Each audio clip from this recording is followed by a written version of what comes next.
Kishau Dam. It will be Asia's second highest dam with height of 236 meters. Yes, you heard it right. Once constructed, it will be Asia's second highest dam. But इसमें कुछ मुख्य सवाल यह है कि अगर ये दो राज्यों का ज्वाइंट वेंचर है तो इसमें 6 राज्य बेनिफिशियरी कैसे हो गए। फिर यदि इस प्रोजेक्ट का 90% खर्च अकेले केंद्र सरकार को ही उठाना है तो ये ज्वाइंट वेंचर किस बात का है।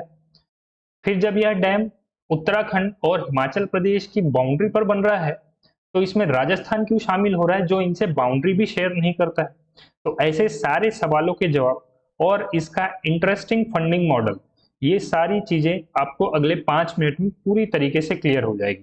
तो चलिए देखते हैं आखिर यह प्रोजेक्ट है क्या। तो किसाऊ डैम एक मल्टीपर्पज डैम प्रोजेक्ट होने वाला है। मल्टीपर्पज डैम यानी इसके थ्रू इरिगेशन यानी सिंचाई, drinking water, power generation, industrial water जैसे पर्पसेस के लिए यह डैम के वाटर्स यूज किए जाएंगे, इसलिए इसे बोला जा रहा है कि यह एक मल्टीपर्पज डैम प्रोजेक्ट होगा। फिर यह कंक्रीट ग्रेविटी डैम होगा जिसकी हाइट 236 मीटर्स होगी। यह टोंस रिवर पर बिल्ड होगा। टोंस रिवर जो है यमुना नदी की सहायक नदी है और यह यमुना की सबसे बड़ी सहायक नदी है, the biggest tributary of Yamuna. स्थान लोकेशन यह होगा उत्तराखंड और हिमाचल प्रदेश की सीमा पर along the Uttarakhand and Himachal border. इसे हम चलिए मैप में देखते हैं एक बार कि इसकी लोकेशन क्या है। यह देखिए, यह टोंस रिवर है, यह हमारा बांध स्थल है, यहीं पर डैम कंस्ट्रक्ट होगा और इसके इस तरफ आप देखेंगे उत्तराखंड है और इधर हिमाचल प्रदेश है। तो यह दोनों की सीमा पर चूंकि टोंस रिवर उत्तराखंड और हिमाचल की नेचुरल बाउंड्री फॉर्म करती है तो यहीं पर बाउंड्री में यह डैम बनने वाला है। इसे मैप में और थोड़ा प्रिसाइज रूप में देखते हैं तो यह देखिए, यह है हिमाचल प्रदेश और यह है उत्तराखंड। इधर आप जाएंगे तो इधर है हरियाणा और ये जो आप लोकेशन देख रहे हैं यह है दिल्ली। ये यहाँ पर इनकी बाउंड्री है हिमाचल प्रदेश और उत्तराखंड की और ये यहाँ पर हमारा लोकेशन है डैम का। ये चीज आपको याद रखनी है कि ये दोनों की बाउंड्री पर स्थित है और यहाँ पर हरियाणा में स्थित है हीराकुंड बैराज। ये भी आप थोड़ा ध्यान रखेंगे, आगे के पार्ट्स में ये चीजें आने वाली है। और फिर यहाँ पर है ओखला बैराज।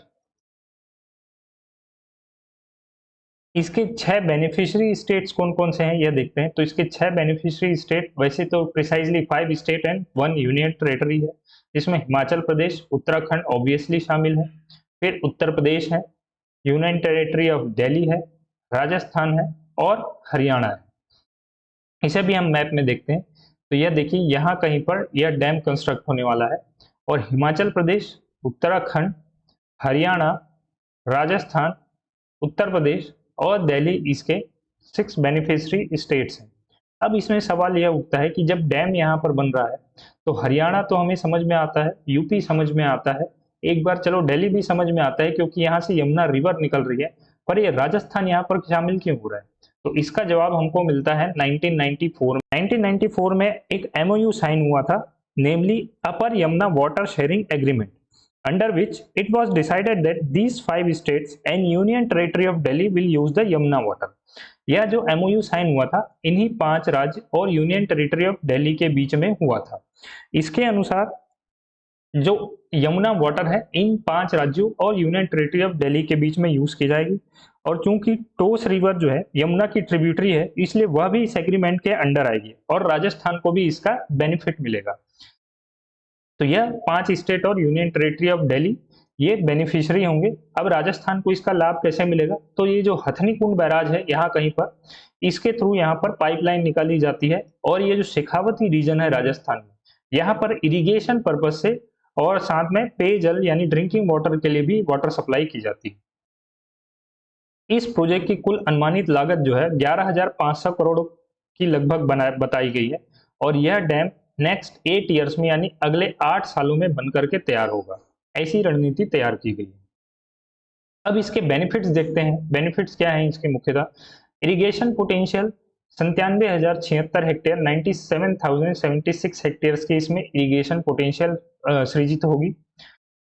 पेयजल ड्रिंकिंग वाटर या industrial water total 617 million cubic metre यानी 617 मिलियन क्यूबिक मीटर पेयजल और इंडस्ट्रियल वाटर के रूप में इसके द्वारा प्राप्त होंगे। फिर दिल्ली, राजस्थान, हरियाणा को प्रतिवर्ष 517 मिलियन घन मीटर यानी 517 मिलियन क्यूबिक मीटर्स की वाटर सप्लाई इनको होगी, दिल्ली, राजस्थान एंड हरियाणा को। इसमें पावर जनरेशन भी किया जाएगा, हाइड्रो इलेक्ट्रिक पावर 165 मेगावाट्स की 4 यूनिट सेटअप की जाएंगी, यानी टोटल 660 मेगावाट की यहाँ पर हाइड्रो इलेक्ट्रिक पावर जनरेशन होगी। और चूंकि ये एशिया का सेकंड हाईएस्ट डैम होने वाला है, यहाँ पर पावर जनरेशन भी होंगे, इतनी यहाँ पर वाटर सप्लाई भी की जाएगी, इसलिए इसको प्रोजेक्ट ऑफ नेशनल इंपॉर्टेंस भी डेजिग्नेट किया गया था इन द ईयर ऑफ 2008। वैसे तो यह बता दें कि 1940 से ही इस प्रोजेक्ट की रूपरेखा बनानी शुरू हो गई थी, यानी यह इतना पुराना प्रोजेक्ट है, यह कोई नया प्रोजेक्ट नहीं है। पर चूंकि यह पहाड़ी इलाका है, इसलिए बीच बीच में कई रुकावटें आती गई, सरकारें भी बदलती रही, फिर नई नई उसकी रणनीतियां तैयार होती रही, अब जाकर के इसको पूरी तरीके से आप कह सकते हैं फाइनल रूप इसको दिया गया है। और यह किसाऊ बांध एशिया का दूसरा सबसे बड़ा बांध होगा। नंबर 1 पर है टिहरी डैम, जिसकी हाइट है 260 मीटर और यह बना हुआ है भागीरथी रिवर पर, जो उत्तराखंड में स्थित है। अब कुछ और इंपॉर्टेंट फैक्ट्स इसमें देखते हैं। किसाऊ कॉरपोरेशन लिमिटेड इस बांध को बनाने के लिए उत्तराखंड एवं हिमाचल प्रदेश सरकार का यह ज्वाइंट वेंचर बनाया गया है, इसी के द्वारा यह डैम कंस्ट्रक्ट किया जाएगा। और परियोजना क्रियान्वयन, यह जो परियोजना है किसाऊ डैम परियोजना, यह उत्तराखंड एवं हिमाचल का 50-50% ज्वाइंट वेंचर है, यानी 50-50% शेयर होल्डर जो होंगे उत्तराखंड और हिमाचल प्रदेश की सरकार होगी।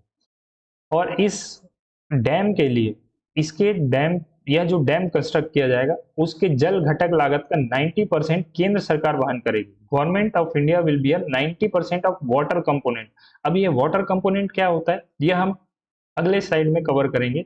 यहाँ पर आप ये टर्मिनोलॉजी याद रखिएगा, वाटर कंपोनेंट कॉस्ट। तो 90% कॉस्ट जो है गवर्नमेंट ऑफ इंडिया बियर करेगी और remaining 10% will be share by 6 participating state, यानी हमारी जो 5 स्टेट और यूनियन टेरिटरी ऑफ दिल्ली की यहाँ पर बात हो रही है।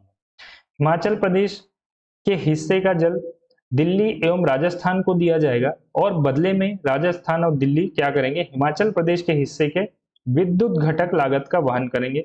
अब यह यहाँ पर पावर कंपोनेंट क्या आ गया, तो इसे भी आप याद रखेंगे। एक हो गया हमारा वाटर कंपोनेंट और दूसरा हो गया हमारा पावर कंपोनेंट। तो हिमाचल प्रदेश के वाटर का शेयर इन दोनों को दिया जाएगा, दिल्ली एंड राजस्थान को, और ये बदले में बियर करेंगे cost of power component for Himachal Pradesh.